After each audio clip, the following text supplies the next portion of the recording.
Hello students and welcome to code with Chanchal. आज की class में हम लोग अपना ये वाला स्टार पैटर्न बनाने वाले हैं।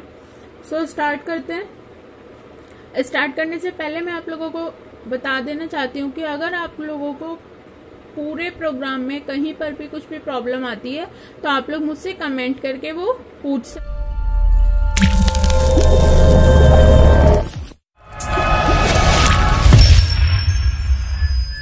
सकते हैं, ठीक है। और वीडियो को लास्ट तक देखें ताकि आपको ये प्रोग्राम अच्छे से समझ आ जाए। मैंने आपको बताया था जितने भी हमने अभी तक पैटर्न ड्रॉ किए थे, सबसे पहले हमने उसको मैट्रिक्स की फॉर्म में कन्वर्ट किया था। तो इस वाले पैटर्न को भी हम सबसे पहले मैट्रिक्स की फॉर्म में कन्वर्ट करेंगे। जैसे कि मेरे को ये वाला पैटर्न बनाना है तो मैंने यहाँ पर इसको मैट्रिक्स की फॉर्म में कन्वर्ट कर लिया है। मैट्रिक्स में हमने आई लिया है यहाँ पर नंबर ऑफ रोज काउंट करने के लिए और जे लिया है यहाँ पर नंबर ऑफ कॉलम्स काउंट करने के लिए। सो अगर हम यहाँ पर काउंट करें तो आई की वैल्यू कितनी है 1 2 3 4 5। आई की वैल्यू है हमारी 5, 1 2 3 4 एंड 5। और जे की वैल्यू है यहाँ पर 1 2 3 4 5 6 7 8 9। जे की वैल्यू है हमारी यहाँ पर 9। सो हमने क्या देखा, जब हमारी आई की वैल्यू 1 है तो जे की वैल्यू 5 पर स्टार प्रिंट हो रहा है। आई की वैल्यू जब मेरी 2 हुई तो जे की वैल्यू 4 5 और 6 पर स्टार प्रिंट हो रहा है, 4 पे 5 पे 6 पे। आई की वैल्यू जब मेरी 3 हुई तो जे की वैल्यू 3 4 5 6 7, 3 से 7 तक स्टार प्रिंट हो रहा है। और जब मेरी आई की वैल्यू 4 हुई तो जे की वैल्यू 2 से 8 तक स्टार प्रिंट हो रहा है। जे की वैल्यू 2 से 8 तक स्टार प्रिंट हो रहा है। और जब मेरी आई की वैल्यू 5 हुई तो जे की वैल्यू 1 से 9 तक स्टार प्रिंट हो रहा है। तो इतना तो हमारे लिए तय है कि हमारी जो आई की वैल्यू है, जो मतलब मेरा आई के लिए लूप चलेगा रो के लिए, हम 2 लूप चलाते हैं ऑलवेज। आई की वैल्यू 1 से स्टार्ट करेंगे। आई की value less than equals to कितना 5, नंबर ऑफ रोज इसमें हमारी 5 है। और आई प्लस प्लस बाय 1 इंक्रीमेंट करेंगे। सेकेंड जो हम अपना लूप चलाएंगे जे के लिए, तो यहाँ पर हम 1 से स्टार्ट करेंगे। लूप हमारा कहाँ तक जाएगा 9 तक जाएगा, क्योंकि हमारे पास यहाँ पर नंबर ऑफ कॉलम्स जो है वो 9 है और नंबर ऑफ रोज जो है वो 5 है। तो आई वाला लूप जो है वो मेरा 5 टाइम्स चलेगा और जे वाला लूप मेरा 9 टाइम्स तक चलेगा।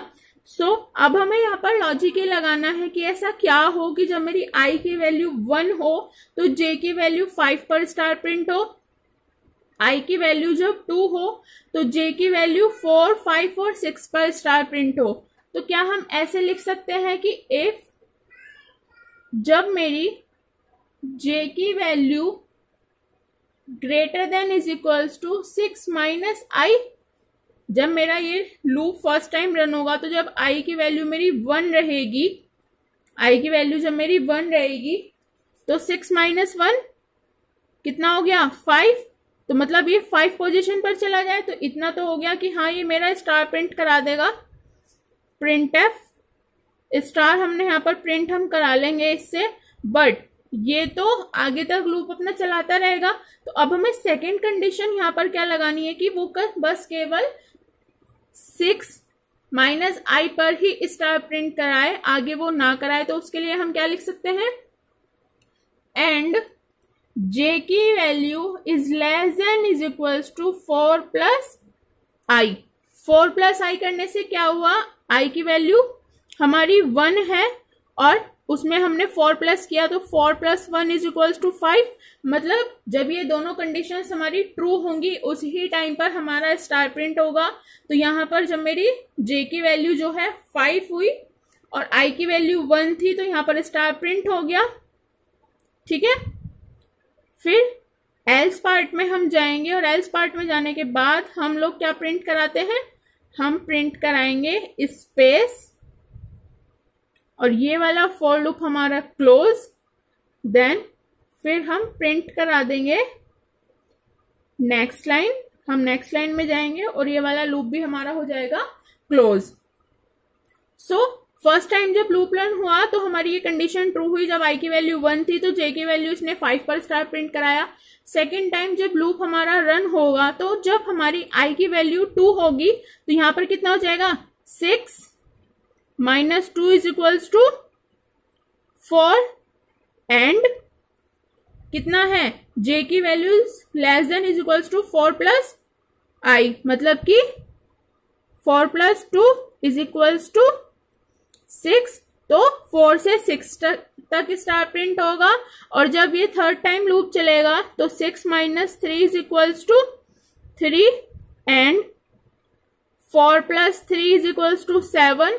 3 से 7 तक स्टार प्रिंट होगा और जब 4 टाइम लूप चलेगा, 4 टाइम जब यहाँ पर आई की वैल्यू 4 हो जाएगी तो 6 - 4 = 2 एंड 4 + 4 = 8। तो 2 से 4 तक ये स्टार प्रिंट कराएगा और नेक्स्ट जब हमारी आई की वैल्यू 5 है तो 6 - 5 = 1 एंड 4 + 5 = 9। तो ये 1 से 9 तक स्टार प्रिंट कराएगा। तो आई होप गाइस कि आप लोगों को लॉजिक जो है वो अच्छे से समझ आया हो। अब चलते हैं हम अपने सोर्स कोड की तरफ।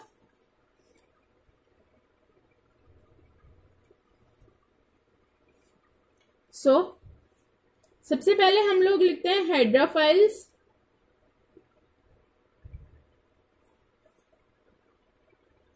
Include conio.h। आज हम लोग यहां पर यूज करने वाले हैं इंट मेन, ठीक है। यहां पर हम लेंगे 2 इंटीजर, एक लेंगे आई, एक लेंगे हम अपना जे। एज इट इज हम ये अपना कॉन्सेप्ट यहां पर लिखने वाले हैं। फॉर i = 1 से i की value less than = 5, i plus plus second loop चलाया हम। Here is our source code जहां पर हमने 2 वेरिएबल्स लिए हैं i और j। i लिया है यहाँ पर हमने रोज के लिए और j लिया है यहाँ पर हमने कॉलम के लिए।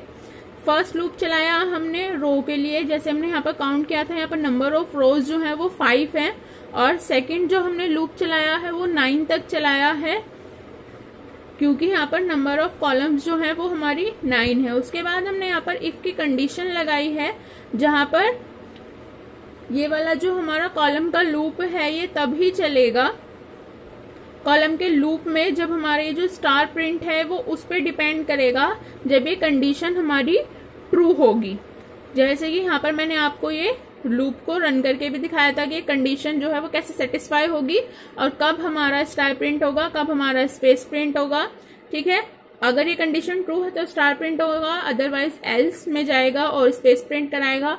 और जब हमारा ये वाली कंडीशन हो जाएगी तो ये जब जे के लूप से बाहर आएगा तो ये नेक्स्ट लाइन पे जाएगा। उसके बाद ये हमारा जब ये वाला कंप्लीट पैटर्न ड्रॉ हो जाएगा देन ये रिटर्न 0 और ये प्रोग्राम हमारा टर्मिनेट हो जाएगा और आपको आउटपुट स्क्रीन पर एज इट इज ये पैटर्न दिखाई देने वाला है। तो आई होप गाइस कि आप लोगों को अच्छे से समझ आया हो और अगर आपको कोई भी प्रॉब्लम है प्रोग्राम में, लॉजिक में, तो आप लोग मुझसे कमेंट करके पूछ सकते हैं। Don't forget to like, subscribe and share.